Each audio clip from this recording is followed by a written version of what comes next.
I put something in the water, they seek a cure for the conversation, they stole a march on your indecision, and the first to fall was... Laurence, lovely to finally meet you. Thanks so much for coming in. First question I want to ask you, tell me about your new album and what it's all about. Right, so my new album is called A Grief Observed, so it's cheery, as you can imagine. It's mainly a diary of the last sort of 4 years of my life. Starts off quite sad with a life change, and then it gets a bit more bubbly, and then it gets sad again because I had another life change, which was annoying.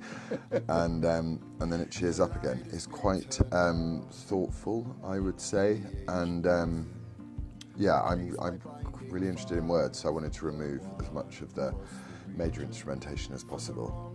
Where do you write the songs? Because I'm always fascinated when, you know, songwriters say, "Oh, I'll go to the studio and we're right there." I think, well, how are you going to be sure inspiration's going to hit you, you know, between 10 and 4 that you're paying for? Yeah. Where do you jot down things?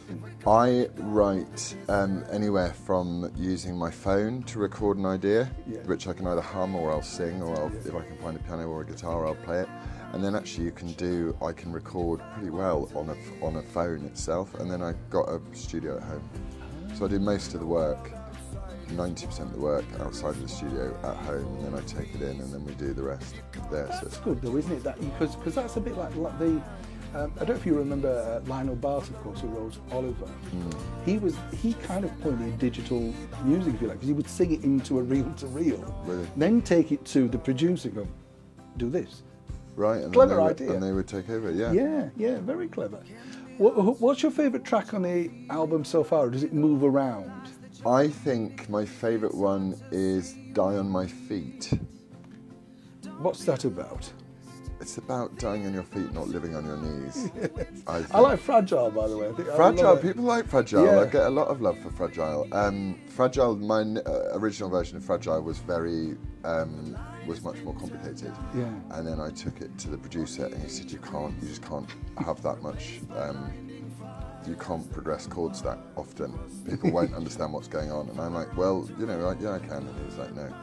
But I think next time I do one of those complicated songs, I'm going to insist on it. Yeah. Because I saw Bohemian Rhapsody the other day, and he has that brilliant moment where he goes in with his song and he goes, it's 6 minutes long! And he goes, it's brilliant.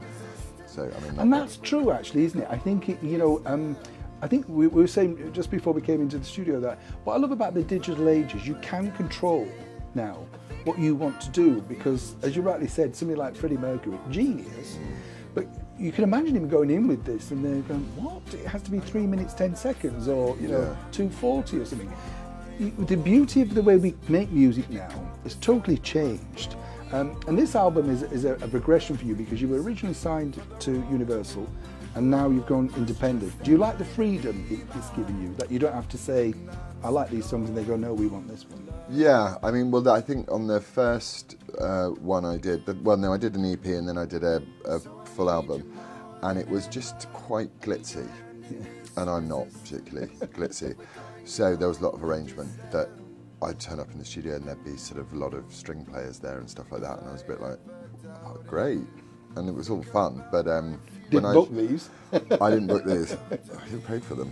Yeah. And I listened back to it. I listen back to it once a year because my phone reminds me. It says, your album was released on this day. I've got it as a diary reminder. So I listen to it once a year, and I always go, oh, they're good, these songs. There's a bit much going on.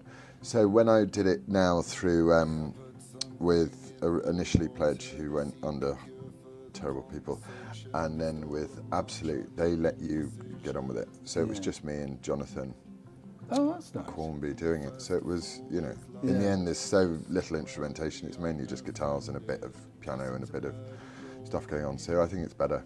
I'm more proud of it anyway.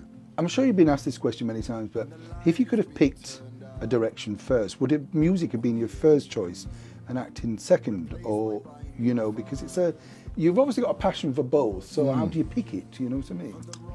I don't know, I just do it. I think it's getting tricky time-wise, because, but no, I like both, and I seem to be able to do both. So, you know, and people like some people like my acting, some people like my music, and some people like both. Double bubble.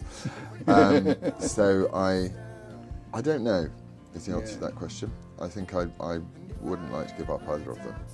We've seen you in so many things. I loved you in the Channel Islands. Island at War. Loved it. I thought it was brilliant. I think it was just so well done. Yeah. And you were so believable. I'm not just saying that. It was so believable. I was totally engrossed in the whole thing. But when you get a project like that, how do you decide? You know what I mean? Because I always find it must be very hard for actors. What looks good on paper doesn't necessarily transmit on screen, does it? You know, often a it film, doesn't. you go, oh, that looked good as an idea, but now. Often it doesn't. You'll get something that looks really difficult to act, and then you'll stand up and you'll rehearse it, and then it's really easy. Or you'll get something that looks very easy to act, and you'll stand up and rehearse it, and it's really hard. You never know. Yeah. Hopefully you work with the right people, so that happens rarely, and it does happen rarely if you work with the right people. But if you suddenly get a few dodgy bits of script, you're in all sorts of trouble. What I love about your acting is that you make it look effortless. When I watch you in things, and I guess that's the key to, you know, I've always been a great admirer of actors, and I love people like, you know, James Mason and people like that. Just, you forgot they were James Mason. Do you know what I mean? That to me is the key to being a good actor. When you were, for instance, were in the mega hit show Lewis, you and Kevin Whately just don't look like you're reading lines. It's just so beautifully natural. Would you say that's the key to the success of it as well? I mean, great writing and a lovely location like Oxford, but would you say that's the key? I think it's chemistry as well. We got on well. Yeah. So it was effortless doing it with him, and you know, he's an old hand at it, so he makes everybody feel very relaxed. And then I'm a bit of a Jack the Lad, so we balanced each other well. We had a really nice time, and it was like a family working with all of those guys. What's Oxford like to film in? Because we all love it, and everybody around the world loves Oxford, don't they? I mean, you must get asked about. I mean, many years ago, I worked in the Randolph as a waiter. Yes, but it is a wonderful place. It's so historical when you're in there, you forget. What were your memories of Oxford? Do you love it still? Yes, I love Oxford. I went back for Colin Dexter's memorial, and I went for a pint in the what's the little one on the Broad? Oh, I know what you mean. Yeah, I've forgotten the name. And I was mobbed. It was great. People were on Lewis and Morse tours, so it was quite funny. And I just snuck in for a quick shifty pint, and they're like, they couldn't believe their luck. It was quite funny, yeah. Yeah, I forgot about, because I've been on the Morse and Lewis tour. Have you? Yeah, and you think it's really good actually. I would go, you know, because you get to see things that you think, oh, I didn't know that, or you know, because it's such an historical town anyway, isn't it? And that's the beauty of it. It's a magical town. I find it quite, in this time of year, about 5 o'clock when it gets dark, it's quite creepy. Some of the streets. It is quite creepy, and also there's a sort of nasty underbelly to it, which people don't notice. So much. Yeah. You don't have to go too far off the main tourist drags to get into a bit of spot of bother with people. But no, it was a very happy time being there. I loved it. And you were also, of course, in another mega, I loved it, Victoria. Oh, yeah. I love anything royal. Yes. Tell me about that particular role, and how did that, you know, how did you end up in such a good show like that? I was sat at home, and then my phone rang, and my agent said to me, go and meet Damien Timmer, who owns Mammoth and runs Mammoth. And I said, why? And he said, I'd just go and see him. And Damien's quite an eccentric character. So I went, and he was standing, he'd made himself a standing desk, and he sort of talks in a peculiar way, and he goes, do you want to do the part? And I was like, what part, Damien? And he said, Lord Palmerston in Victoria, do you want to do it? I was like, yeah, sure. And then he said, come with me. And it was about, I went off to dinner, and that was our meeting. And then at about 11:30, he called me back, and he said, I need you to come with me. So, and then he took me to a talk done by Daisy Goodwin at midnight at a Canadian embassy or something like that. And it was just crazy. So I ended up doing the part. He had to introduce me to Daisy, who created the show, and then I got the part, and then I turned up and said all the rude lines. Because I love it when you're portraying somebody as an actor who is real, you know, is a real person. Obviously, as an actor, when you get and you're creating a person, a role, it's totally different. Did you do any research on Palmerston? Did you look him up and think, what was he like? Yeah, I got a book. I got the sort of definitive biography of him, and I watched some stuff on TV, on YouTube, but then I stopped because I thought, you know, I'm not doing that guy, I'm doing this guy written on the page. So I just did what she wrote. And anything surprise you about him? he was quite a, you know, he was a bit of a dog. That's what I... He was a bit of a dog. Yeah. So, yeah, that was... Because when they're historical, do you know what I mean, Laurence? When they're historical, you think to yourself, don't you, oh, you know, everybody knows about them, as it were. Yeah. And you see the statue in, you know, like in London, and you think, oh, yeah, so you just walk off. You don't realise they've lived lives. No, exactly. You just see the historical bit, you know, like when you look at Churchill or something, you think, oh, I didn't realise he'd had a fling in the Dorchester, you know. Exactly. It's always a shock, isn't it? Well, that's what's so fun about playing them, because you get to play the bits that you don't particularly see. And I suppose my job in that show was to give it a bit of political relevance, because it's quite, you know, it's got that kind of, what's the word? I don't know what the word is. Well, it doesn't come off well against Victoria. She was quite feisty, wasn't she? She doesn't take any of his stuff. Yeah. It was quite fun, because sometimes I thought Jenna just didn't like me, but no, she just didn't like him. I think what we learn, and this is what I love about when you get a role like that as well, is when you take that on board, you realise that they talk about women being powerful now. And women have been always powerful. Victoria, to me, was one of the most strong, powerful women you could have ever met, because she's ruling the empire. We forget that we've had some queens and some female prime ministers and all of those things. I don't know, it's a fad of the day, isn't it? All of the sort of gender. Yeah, I see it like that. You know, it's a new. Everybody wants to talk about something different, don't they? So they go, let's do this. But yeah, it's kind of boring. Do you find? Yeah. I much prefer not talking about, you know, what. You know, I just take someone at face value. Precisely. And I think we've had eccentrics and whatever you want to call them for years. Yeah. And we celebrate them, we embrace them. You know, I mean, I remember seeing many years ago, I met Quentin Crisp. I didn't realise, I just thought it was fab. You're totally nuts, but fabulous. You know what I mean? You're like, oh, okay. You've got it, yeah. It's heightened awareness is scary, actually. It's not good for anybody. Yes. So back to your music, I want to ask, you know, when you were a young boy, I think we all remember this. What was the first thing that you bought? You know, I remember going to Boots when Boots sold records. You remember? Back in the day. And the big thing was you could buy singles with paper, you know, picture bags. And I bought Baccarat. Yes, sir, I can boogie. Well done. Love the production. Very good. I'm guessing yours would have been a little bit more. Mine was, I think mine was probably. I think the first was probably Appetite for Destruction, Guns N' Roses. Oh yeah. Yeah, good title. Great album. Amazing album. Still an amazing album. Yeah. And then possibly Travelling Wilburys or something like that. Oh, yeah. I love them. Jeff Lynne and Roy Orbison. And, yeah, that was a very clever concept, actually, wasn't it, to put musicianship together. Yeah. And they make great music. Yeah, which is not always the case when you put somebody together, is it, with someone? That's true, actually. Not always the case. Who would you like, if you could pick somebody, Laurence, who would you like to team up with, living or not? Living or dead, I would quite like to team up with Joni Mitchell. Oh, yeah. Got weird, you know, that kind of... No, she's brilliant. I think people forget, you know, it's what we talk about time and stuff, but her sort of, people like Carole King as well, Tapestry, that album, they're timeless albums because they're just great songs. Yeah. So it doesn't matter when you put them on, you know, people don't go, oh, this was 1971. No. You go, this was a great song. And well produced, can last decades, you know, I think that's very clever. Yeah. They do. They try and, even now in production, music production, they're doing everything they can to make it not sound modern. Yeah. You know, they have to run it through old desks and things and trying to get rid of those little pixels and ones and zeros that computers operate in. Are you a vinyl fan? I am. I've got a record player and I listen to vinyl quite often.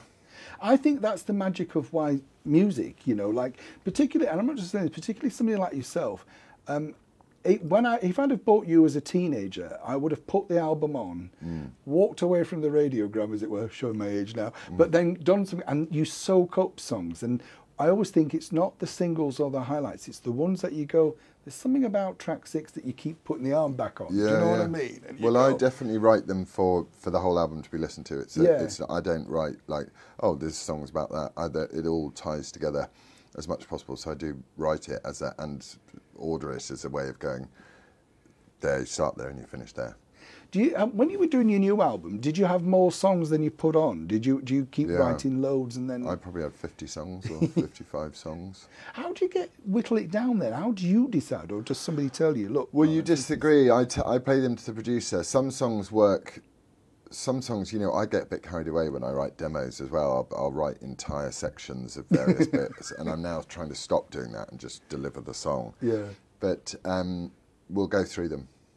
And then some he will win, some I will win. Yeah. Most I will win. Yes. He won on, what did he win on?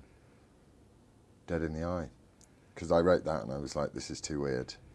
Not Dead in the Eye, Die on My Feet. And I thought it was too weird. Yeah. And he was like, no, that's a great song.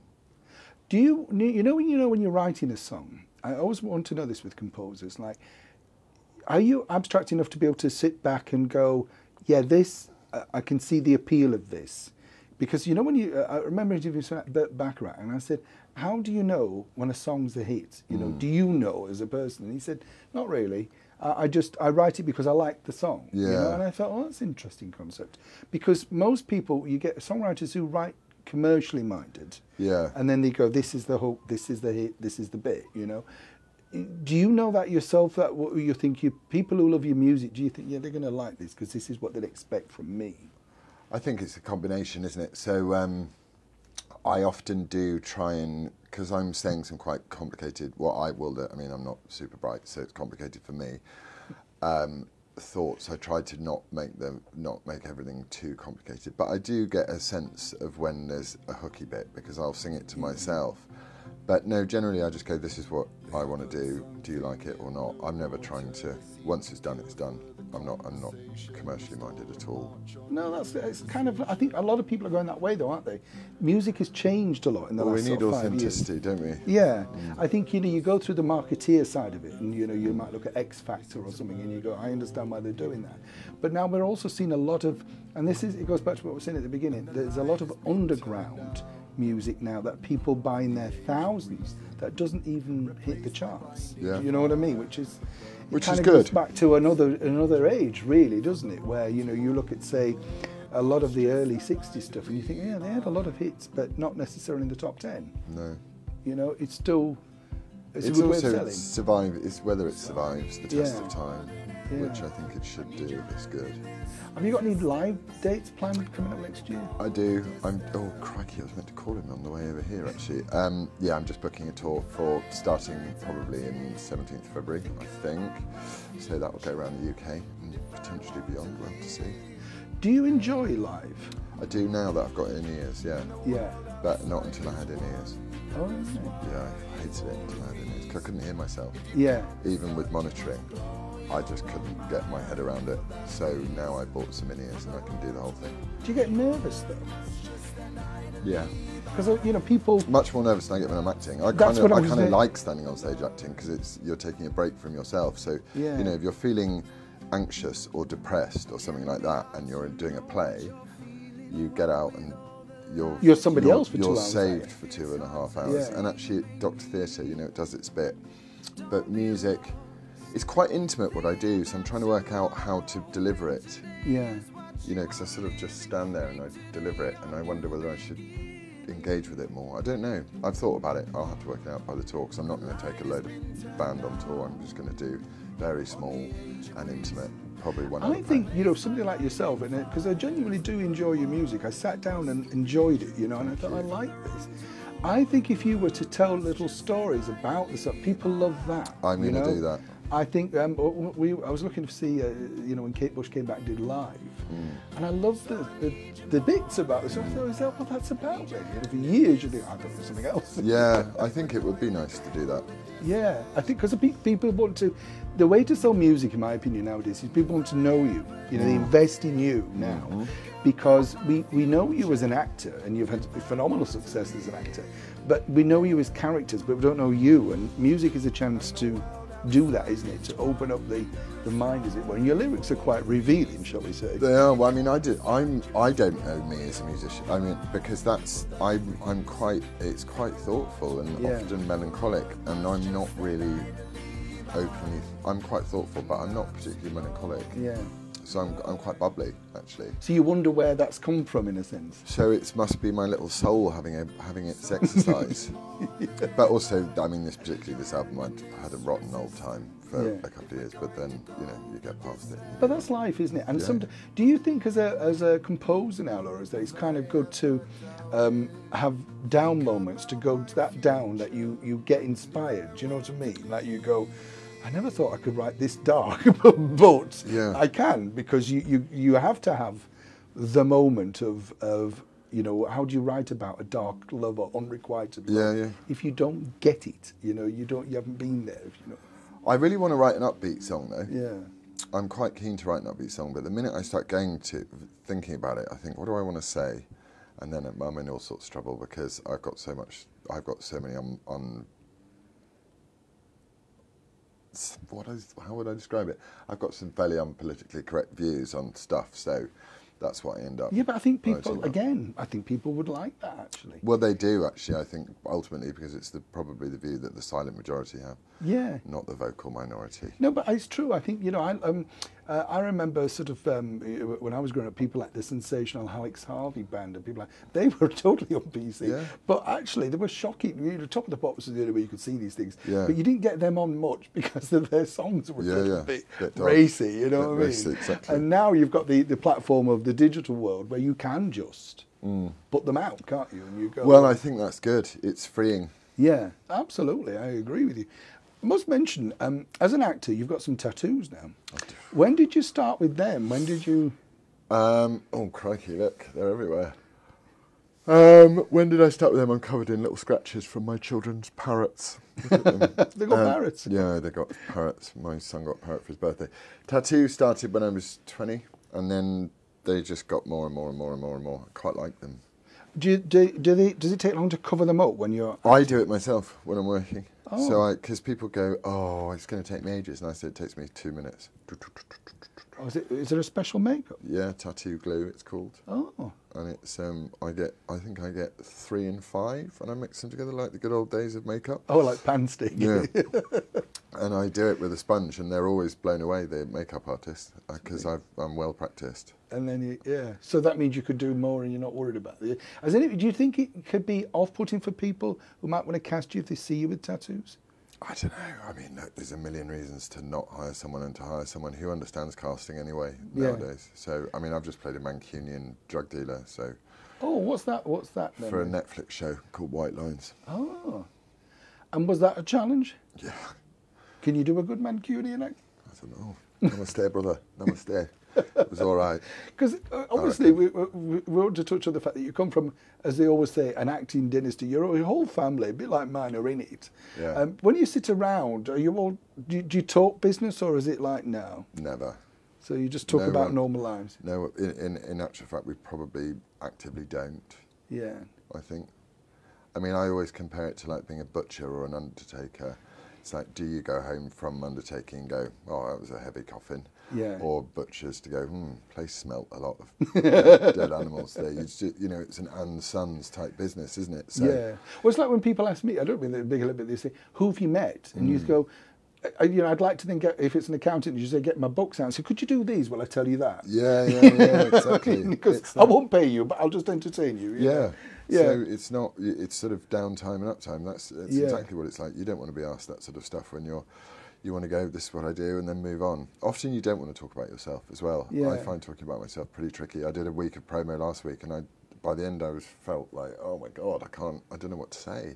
Well, you're very good, actually. Oh, no, you are, though, because well, I I've think, had the weekend. No, but I think I know what you mean. It's very strange, isn't it? When you've got to, because when you're an actor, you are playing a role, you know, and when you're playing that role, you can become that person. You take on bits of them, definitely. Yeah, and then you've got this. You can, when you've been interviewed in the promo about it, you can become that person a little bit, and then you think, yeah, they want this character. When you are doing music, I often think it's a very raw thing, because you have to, particularly when you're also the composer, they're going to ask you what it's about. You might not necessarily want to talk about that moment in your life.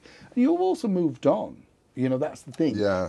A year down the line, you think, I'm not as depressed as I was in January 17 or whatever. Well, it's also just the process of doing it. You write it, and then you've got to release it. You've got to record it. You've got to release it. Even if you did that quickly, it would take a year. Yeah. And usually, whatever situation you're in, you're not in a year later. So it's kind of, this is even longer. I can't even remember what I felt back then. Yeah, but it's kind of nice in a way, isn't it? Because it's like a living diary. That's all it's there for. Yeah, I think that when you're a composer. If there, you say you're going back out on tour, if there's somebody to come along to the show and want to do a little set with you, or maybe a duet with you, anybody that you'd like to see pop up? Lisa Hannigan. And why Lisa Hannigan? She's just got she's a brilliant string player, and she's just got the most amazing voice. And I've got kind of a gruff voice, and she's got rather a beautiful one. So I'd love to hear. You put yourself down. I think you've got a very distinctive voice. It's definitely distinctive, but it's not Pavarotti, is it? No, but I think it's what I would call a good. You know, like I always think back. You know, when you listen to like the old '60s girls like Cilla, Dusty, and Sandy, when they started up, you knew instantly who it was, who they were. You know, Lulu. You go, that's Lulu. You know, nowadays you can't always tell.